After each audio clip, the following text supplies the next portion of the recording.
What if Godzilla fought SCP-3000? Picture atomic breath meeting a mind-warping sea serpent in a fight that's part kaiju movie and part cosmic horror.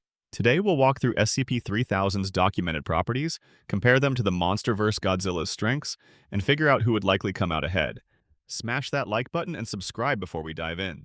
SCP-3000, nicknamed Anantashesha in its entry, is an enormous eel-like entity discovered in deep oceanic trenches off the Bay of Bengal. The Foundation notes it resembles a giant moray eel and says the full length is impossible to determine. Authors hypothesize something on the scale of hundreds of kilometers, but that number is explicitly uncertain. SCP-3000's head is recorded at roughly 2.5 meters in diameter, and some body sections reach about 10 meters across.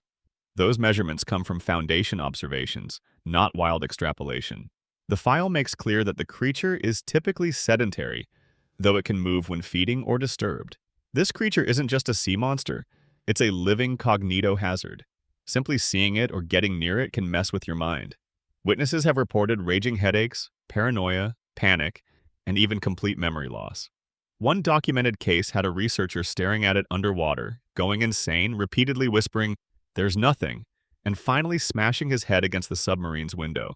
On top of that, SCP-3000 secretes a strange black or dark gray substance known as Y909 during or after feeding. This fluid is used by the Foundation that contains it to produce amnestics, drugs that wipe people's memories.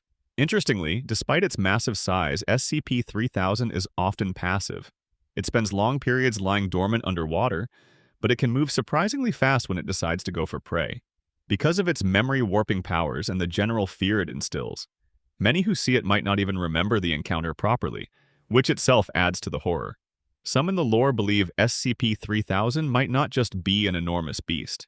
One researcher suspected it to be analogous to a mythological serpent from Hindu myth called Anantashesha, a cosmic serpent that outlasts time.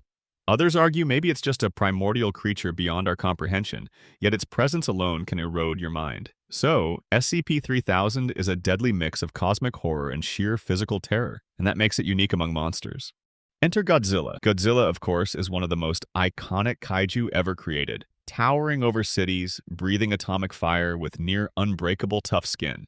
The big guy has fought giants, aliens, monsters, pretty much anything you can think of. His resilience, strength, brute force, and destructive potential have made him a legend. However, Godzilla is not a single, fixed monster. His size and abilities change with incarnation. For a concrete comparison, I'll use the legendary MonsterVerse Godzilla, the 2014 to 2019 films, as the baseline because those films give consistent height, weight figures and are widely known.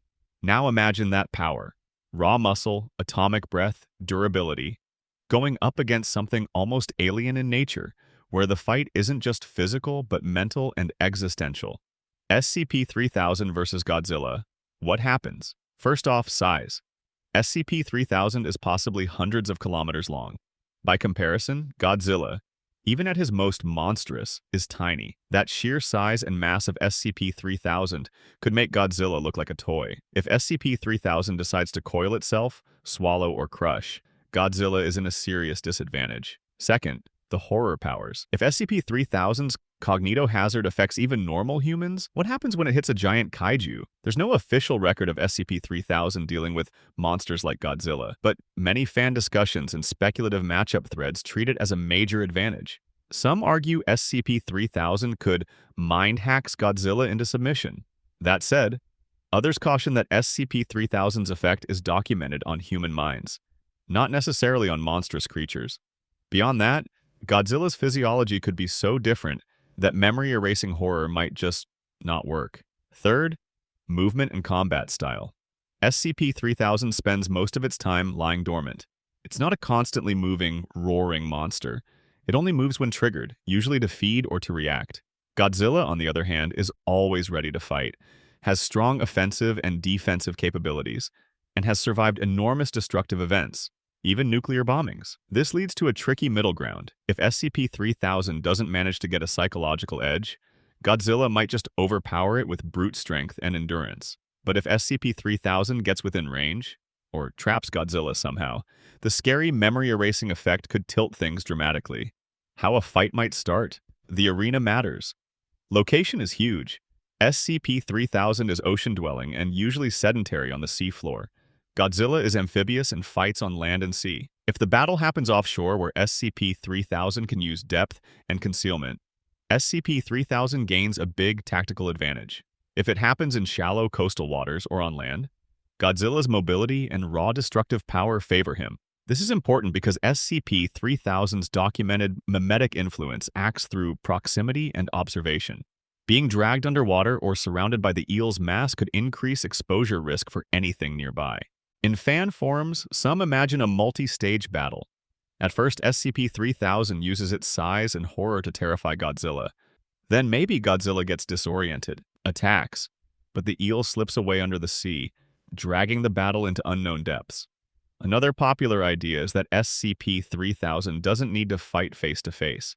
Just being nearby could erode Godzilla's mind. But that's speculative. Since Godzilla isn't human, it's unclear if SCP-3000's cognitohazard works on him. Alternatively, fans say if Godzilla lands a hit, nuclear breath, claws, tail swipe, he could sever SCP-3000's head or critical parts. But given the eel's possibly cosmic or near-godlike classification in some interpretations, it may regenerate or reform beyond a simple decapitation. Some even push SCP-3000 into a near-god tier, not just a sea monster, but a being that exists as a cosmic force. In that case, conventional damage might barely scratch it, and the battle becomes more about existential horror than claws or fire. If I had to bet, I'd say the fight goes to SCP-3000, but only under certain conditions. If Godzilla barges in headfirst, roaring and ready to smash, SCP-3000 might lose. Its passive nature and dependence on surprise or terror make it vulnerable against a head-on aggressor. However, if the battle takes place near the sea, at night, or with SCP-3000 using its mass and terror, then Godzilla is in deep trouble. SCP-3000's size, the possibility of dragging Godzilla underwater, and its memory-warping power give it realistic chances to take down even a monster as legendary as Godzilla. That said, if Godzilla figures out what's happening and adapts, maybe by staying far, using ranged attacks or nuclear breath from a distance, he could avoid the horror effects and simply overpower the eel. So while we realistically can't really tell you who would win, but we can say that the fight slightly favors SCP-3000 if it plays things smart. If SCP-3000 ever confronted Godzilla in a story, it would be wild. It'd be less about burning cities, more about fear, dread, identity loss. It could end with wrecked coastlines and psychological horror for any survivors. For a fan, it's one of those matchups where power doesn't just mean strength, it also means terror, unknown horror, and cosmic forces beyond understanding. If you had to script this fight, in a movie or a story, would you keep Godzilla as the hero or make SCP-3000 the existential final boss? Let me know in the comments below. Thanks for watching. If you enjoyed this deep dive, or deep sea dive haha, make sure to like and subscribe so you don't miss future monster showdowns.